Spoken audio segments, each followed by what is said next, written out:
While they're doing their homework, we'll get started about a minute early because that's how we roll in the dog world. Oh yeah, I'm be fine with this. We would like to welcome you to our second master's class.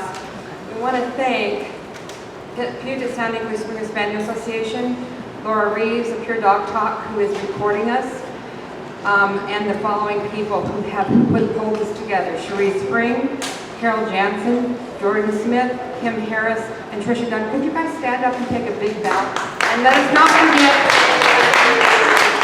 I think you probably all know who they are. Maybe you don't know who they are.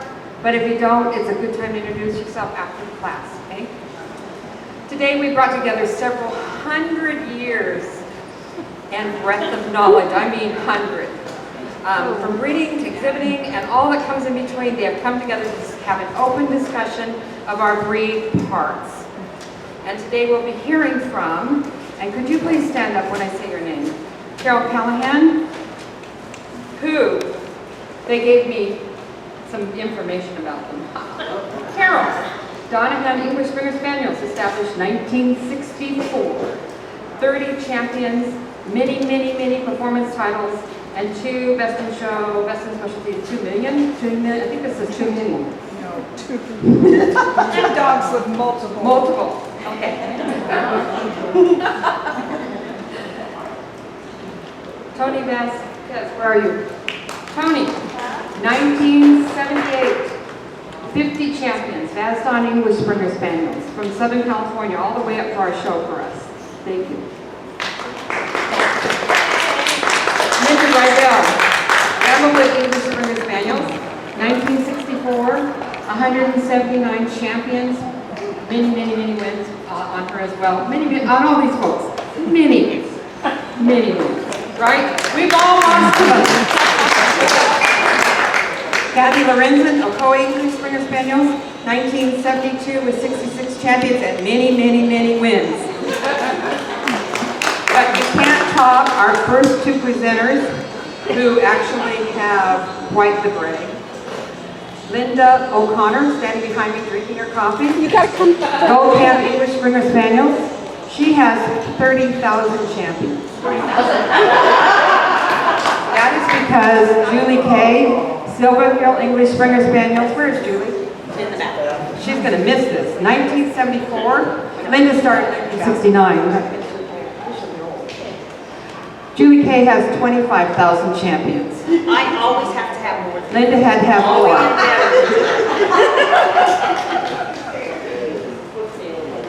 So, having introduced all our great volunteers who have volunteered to come in and talk to us today, I want to talk a little bit about the structure of how this will work. We encourage an active participation on the part of the audience. We do not want our presenters to stand up here and lecture you. We feel, I'm not an educator, but I feel you learn better through interaction with the people that you're here to learn from. So you will be expected to, not required, but expected to be participatory. And to that end, we have a mic here. We do ask, we'll try to get the mic to you, but you won't have your moment in Pure Dog Talk world if you don't go to the mic and be seen on TV. So you must think about that. But anyway, we want you on the mic so it can be heard online. One of the things that we had problems with our first class was the sound wasn't good. So we really are trying to correct that with a better system. And I want to thank Jim Hardy in the back who came and installed this for us today. Thank you, Jim. He is not a dog person. Necessarily. Okay, so for the folks at home, it would be really helpful if you would step to the mic with your questions, but please do ask questions. Please feel free to engage in dialogues. There's nothing like it for those of us who want to learn, to listen to folks discussing some of the things that we are interested in and need to learn, and it's just exciting. It's exciting to learn this way. Okay, housekeeping. Tight schedule. My phone is set on an alarm. You have 45 minutes for each pair and then 15 minutes for cleanup and wrap up. We have to move that fast or we'll be here till midnight. Okay? Wine, treats, water for you to enjoy are over there. And just be aware, we'll try and have it up on Facebook tonight. It'll be up on the master's class and the Facebook page, and the Pure Dog Talk page. Is that correct? I think so. Okay. Are there any questions? I'd like to introduce Linda and Julie. I think I still have lost Julie. Where is she? She's in the bathroom. It's kind of like an Emmy moment, right? You get the Well, stage we'll all start to with Linda yourself. because she never doesn't have anything to say, right? We don't know what they're saying. So we're going to start with the back end first and do top lines and rears. And we're going to start with Linda and grab Julie when she gets out of the bathroom if she comes. Here she comes. And between them, they have 55,000 champions, so they ought to know what they're talking about. I have more than Julie.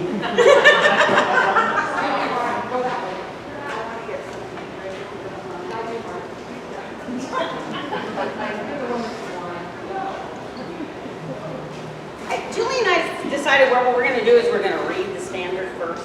What a concept. Yeah. And she's going to draw. And then we'll get into, because she's the artist, I'm not. But the drawings will be like cartoons. But they'll be good cartoons. I looked up. Use a mic. I can't just shout. No. No.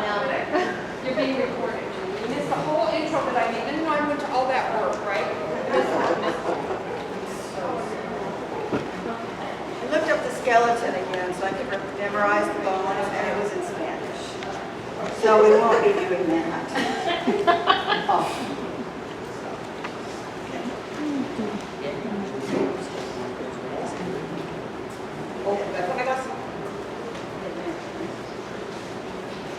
Okay, first off, we're going to read about hindquarters, and I'm just going to read what the hindquarters, what our standards. You What can take it does off. the standard call for? The springer should be worked enough, shown in hard, muscular condition with well-developed hips and thighs. His whole rear assembly suggests strength and driving power. Thighs are broad and muscular. Stifle joints are strong. For functional efficiency, the angulation of the hindquarters is never greater than that of the forequarter and not appreciably less. The hock joints are somewhat rounded, not small and sharp in contour. Are you catching up? Oh, I drew a line with a circle. This is supposed to be not sharp. It's supposed to be like, read that part again. The hock joints are somewhat rounded, not small and sharp in contour. Okay. Rear pasterns are short, This part. about 1/3 the distance from the hip joint to the foot, and strong with good bone. When viewed from behind, the rear pasterns are parallel. The feet are the same in the front, except they are smaller and more compact.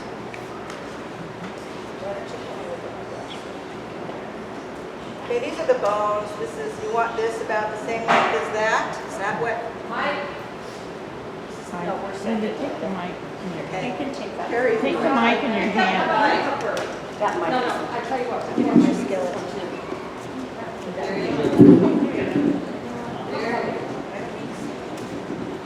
All right. And Julie, use the black because the blue isn't showing up. Well, thank you.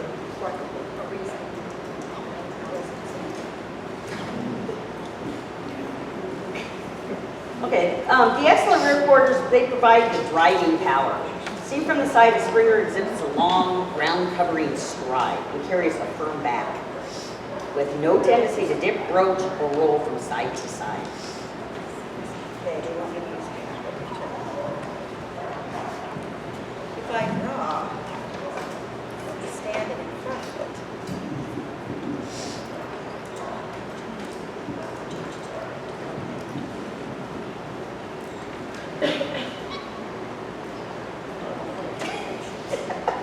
No, it's You're blank? okay. What are we doing? Yeah. Just talk about the top line, and the tail is an extension of the The top. spine. You guys, when we talk about the tail set, and the tail is an extension of the spine, it's where it comes out and how it's set on the body and how the spine sits, how the tailbone sits on the spine. So it's not like the way it's shaped or the way it's held. It's the way it grows out of the body, the way those bones sit. Does that make sense? And we all try to hide those tail sets that are correct. But we all try to hide them because the majority of judges think the slight drop off at the croup Which is not, this. which is normal, which is what our standard calls for, is not correct. If we had a dog that had a steep croup, I understand this. Okay. Okay. Keep talking. if we had a dog with a steep croup, okay, that dog's not going to be able to extend in the rear or go underneath. Okay? We've all seen those dogs.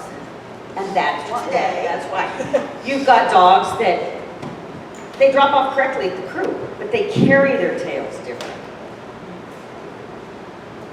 They may carry them higher than others, straight up. They may not carry them level like they're supposed to. I mean, how many springers in the ring have we seen with tails on line with their top line?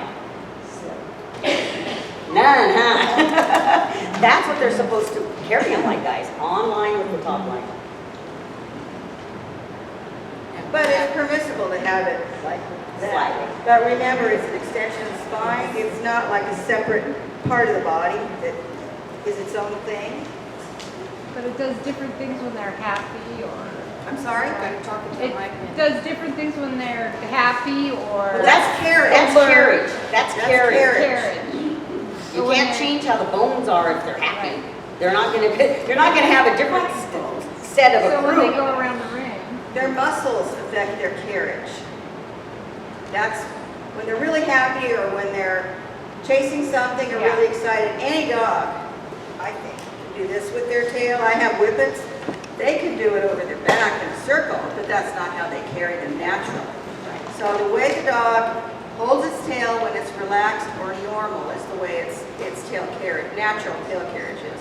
And the way it stands, if you lift the tail and hold it, the way it comes out of the body at the root is the way it's set.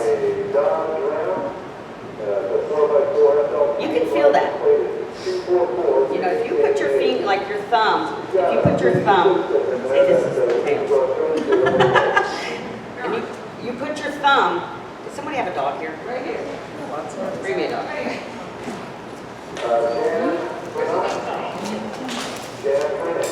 Oh, sorry. Somebody put the mic up to her. Okay, if your thumb goes straight, that dog's got a steep croup. If your thumb's gonna point down, you can feel. And you in the back seat, come on up. Come on up. You put her up on the table. If you can't see, feel free. Put her up on about the table. If you have Okay, a you question. lay your thumb, here's the croup. It drops off. You put your thumb here. Okay, if that thumb goes up, it's gonna be too steep of a croup. That thumb should go down. And sudden carriage or inheritance of Everything's Yeah, second carriage. No, it's separate though. Oh, yes. Oh, yes. Right. Right, right. I showed Mike. a dog, and I'm not gonna say who it was, but everybody will know. He had the right tail, the set was right. He just carried it high.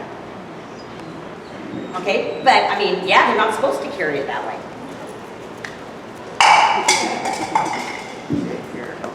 Linda, did you have a question? Mike. Oh, well, Linda can address this. It's when you carry the tails too high, it flattens that croup. Yeah. Think of a Doberman. Okay. And that's when you get them more flat. Yeah. So, and you know that. Say that again, Linda. Well, Linda knows it. She'll say it. All right, say it. If that tail is carried high, It lifts. it's gonna lift, it's gonna lift the croup. Okay. And flatten it. The lower, when the tail's got a correct set, am I doing this right? I'm kind of backwards. Yeah. The tail's going down, okay? Right. And you see how that croup is? I mean, a lot of judges, some judges think that's wrong. Because they feel that and they see that and they think, oh, it's got a low tail set. Yeah. Well, once you see a low tail set, that's not a low tail set. Our standard says slightly drops off at the croup. and the tail on line with the croup. Right. Anybody else about the tail and the tail set and the tail everything? Did we make it clear as mud? You gotta come to the mic. Come up here. She can't. I can't. Oh. Well, I'll let, just repeat I'll say it first. loud. I'm really a rookie at this, but it's interesting when you say this though, because when I watch you guys, how come everybody's trying to make their tail stand up? Because, okay, did everybody hear that? She says, I find it really interesting because she's a novice and she watches us and we all play with the tails and try to get them to stand up. Because that's what the judges want. Oh, okay. But that's not what I do. Yeah. But we don't do that. If you notice, I mean, I don't crank their tail up like that. Right, we've seen it. But you see it. I mean, I try to carry, hold it. The dog can, if they're slightly excited, they're going to carry it a little higher. Yeah. But not like this. Right. Or like Not like this. a carrot. Carrot. So just one last question about that then. So when the judge is examining them, across, when I see them go down the spine, is that what they're looking for then? Is a feel that's no Oh, matter yeah. what they look like? Well, because we all try to hide it. We leave hair there to hide it. We don't want it to look like it's. It depends on how low it is when we hide it. Yeah. Yeah. And who's judging, exactly. You're right. Yeah. Depends on who's judging. You get a cocker judge, you want to hide that as best as you can.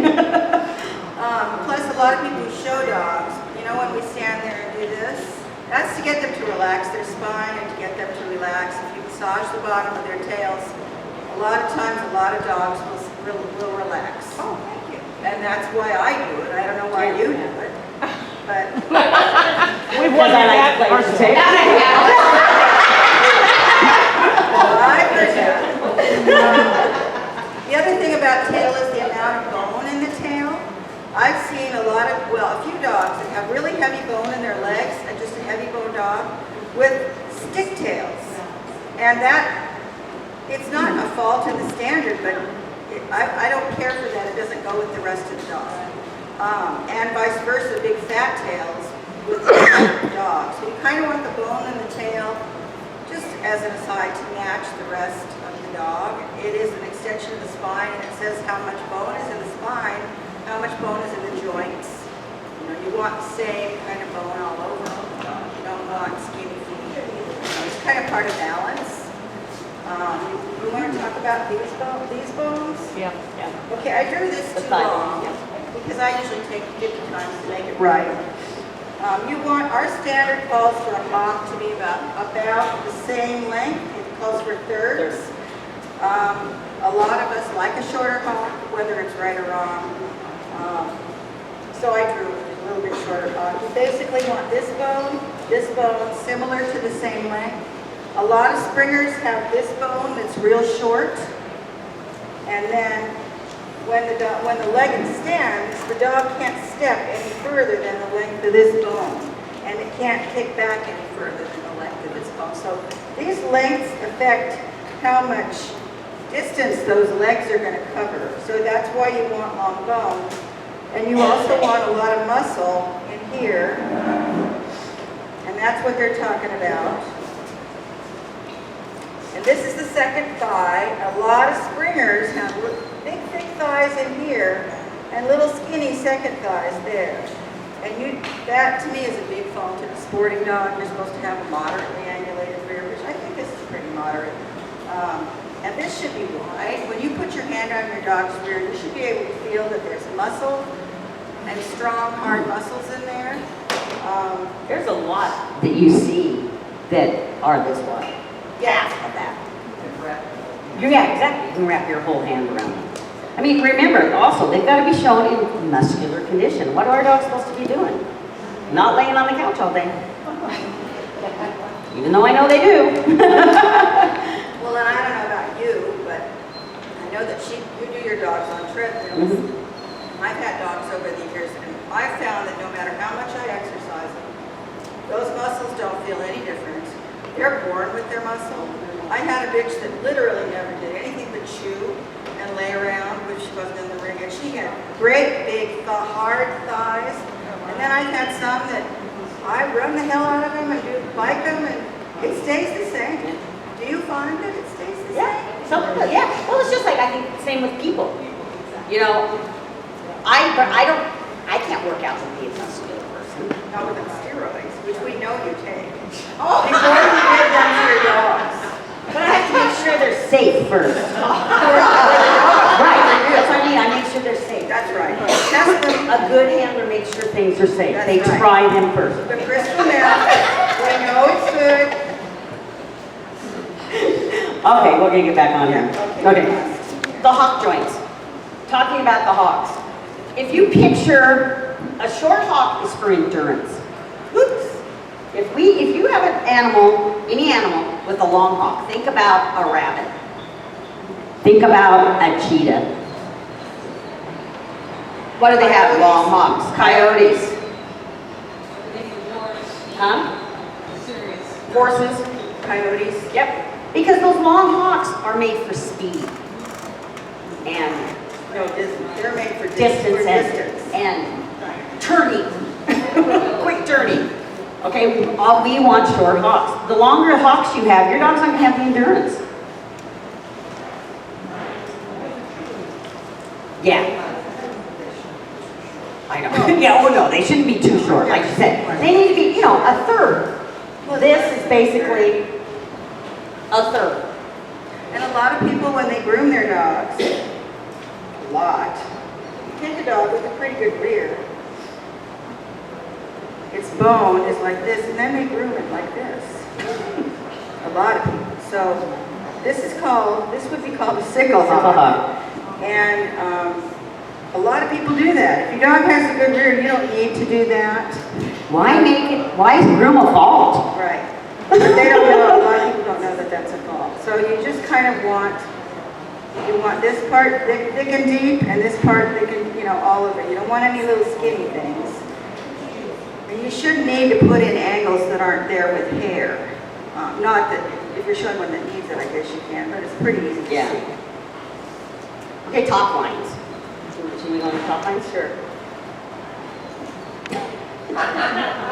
Okay, our standard states, slightly sloping.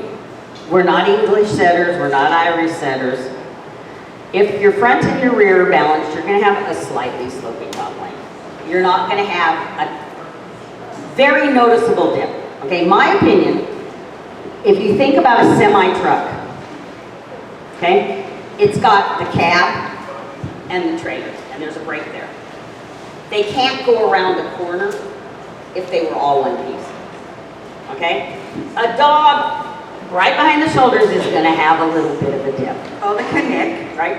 And if it can't, She's if my. it doesn't have that, it can't flex It's its not spine. right. It's not going to be able to move. It's not going to be able to be quick and move. And when you look at this drawing, which a lot of you guys have this book, if you ever see a real skeleton, this thing right here is quite a bit deeper. These bones are longer and more laid back. So there is a dip there. They have to have a dip of some sort behind their shoulder or they can't flex their spines. These bones are part of what makes the top line. Then the muscles that lay along them make the other part of the top line. So this is a pretty good top line spine, but in real life it's not really like that. It's a lot less smooth. You've got these things. Right. And then it goes, and then it comes again. Anyway, okay, you talk. If you have a dog that's a little roachy over the loin, Which would be here. chances are you're going to have a lower tail set, lower croup. That's going to put that rear underneath them. That means they're going to have no drive, No follow through behind. no follow through, because like Julie said before, they're not going to be able to. A dog that's proportioned well and has the correct croup, has the correct top line, is going to be able to reach out. A dog without that is only going to be able to reach out. And what affects how far back they step here and how far in they step are the proportion of these bones to each other and how much muscle. It's not just the bones, it's the rubber bands, the ligaments and tendons and muscles that attach it. You have weak or incorrectly attached muscles and stuff, they're not going to work normally. But this proportion, how long this is in relation to how long this is in relation, and the way this sets is how long of a stretch you have here. Okay, now, and you don't want the front to have more angle than the rear or vice versa. They need to be balanced. You'll hear for a lot of people, oh, well, that dog's balanced. But he's so straight in the front and so straight in the rear that that doesn't make him correct, balanced. but he is balanced. Okay? Those are the dogs, in my opinion, that look pretty moving because they're balanced. They may not be right when you go over them, and they're not going to have a lot of reach because they are straighter.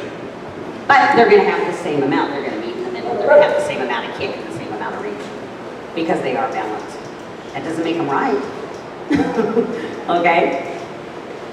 Those, yeah, go ahead. Come up here.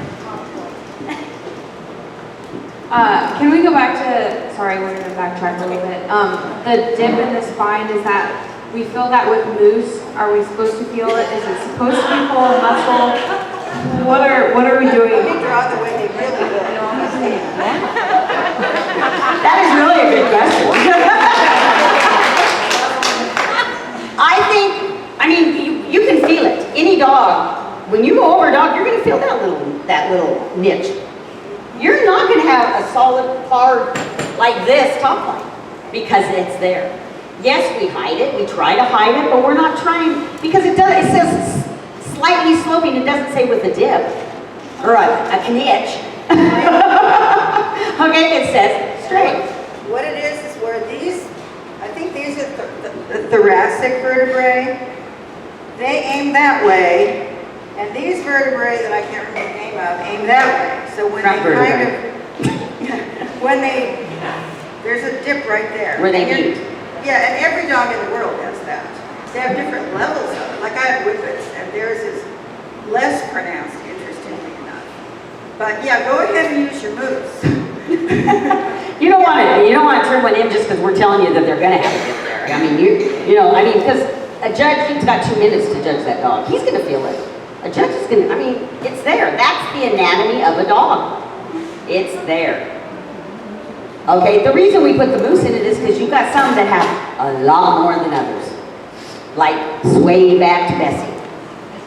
Okay, and that's why we use the moose. There's a lot of dogs I've shown out there I don't use anything. Well, plus when you're grooming for the ring, you're trying to create an illusion of something that you think the judge expects to see or wants to see. It has nothing to do with reality. Sure enough, dog shows aren't real. So, And again, it's like, I think it's like what Kathy said. Whoever you're showing to too. We could probably groom a dog different every weekend depending on who's judging. You could groom a dog different every day depending on who's judging. Because they all like different things. They all, some of them like, I was showing one special and they said, oh, his tail set's too low. Oh, it was perfect. He carried it right on line, right where he's supposed to. Oh, if he'd just carry his tail higher. That's not right. Can you guys, Come up here, Jenna. can you guys talk about the difference? What's in their transition vertebrae? Like when you say they go there, they go a different direction, those 3 vertebrae behind your shoulders, and then there's a transition. There's a very big difference between those transition vertebrae and a sway back. Right. You guys talk about that. we would if we knew about it. Why don't you come and talk about it? You're the thing. You're the expert. You're the one who's got 30,000 views. 25. No, she has 25. I have 30. I have more. Mine are better. Yeah. In the direction of the vertebrae, which is what causes that. That dip. But it's very different than the sway back. It has nothing to do with The this. sway back comes when the croup and the loin rise. Right. It Exactly. also comes when the shoulder is upright and that weakens this right here. Go ahead, Jen. No. They've had their discussion apparently. Oh, I have one more question. Okay, so in my travels recently, I have seen something in my 23 years of breeding I've never seen, and that is, I've seen 4 arched top lines. I mean, I have never seen that, and I don't understand the mechanics of what that is. Is it kind of dogs? Point out Springers. where you're seeing. Just a roach.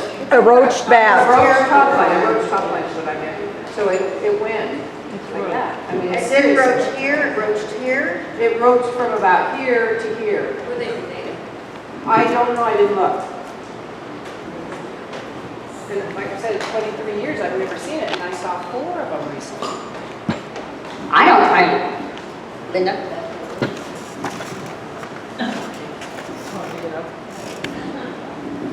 It depends. I mean, different breeds are supposed to have a roach. Whippets, they have to have that. It's a galloping breed. The spine is different. I mean, it still has the same amount of vertebrae and everything, but the dog is constructed differently for whatever gait is proper for that dog. Roachback springers do happen. It is a fault. They're probably quite short through the back. Where'd she go? She's back there. Aren't they quite short back also? They were. Yes. They need a little more length. They're short through the rib. The loin is too short. They need a little more length. They're more bunny hoppers than Yes, they were, yeah. gators. Yeah, those would be great for leaping over small bushes, but for trotting, it's probably not as good. Okay, did you find if you didn't look at their back, if they had a really track? If you like didn't look at their back, you find that they're short. Yes. Yes.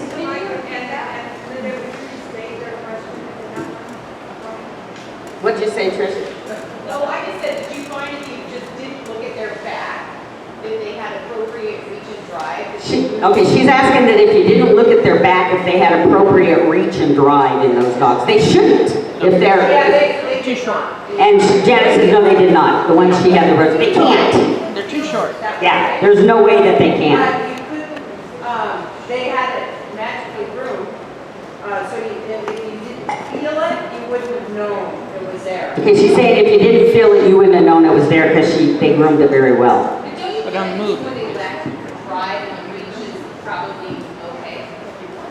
Because, you mean, the lack of drive and the reach is okay because if they're built like that? I would say, this would be my thing. I would say that they're probably straight, they're shorter backed, and they're overangulated in the rear, and their croups, they've got a low croup. Short rib. A low pelvic set. That would be what I would say that's happening. Melanie? Oh. I thought you raised your hand. I was sorry. Oh. The dogs that I've seen, depending on the level of what you're talking about, because we're not looking at those dogs, there was something wrong with those dogs that I've seen with the back like that. They had an injury or an illness that made their spines abnormal. Because a dog's back, if their back is made right, or even kind of right, they shouldn't be able to roach like this. Because the spine goes like that. Huh? I said 4 of them, 2 different areas of the country. Yeah. I mean, the only thing I've seen, Weird for me. the only thing I've seen is if you've got a really low, the pelvis is more steeper, it's going to get that rear up underneath them, But that and that causes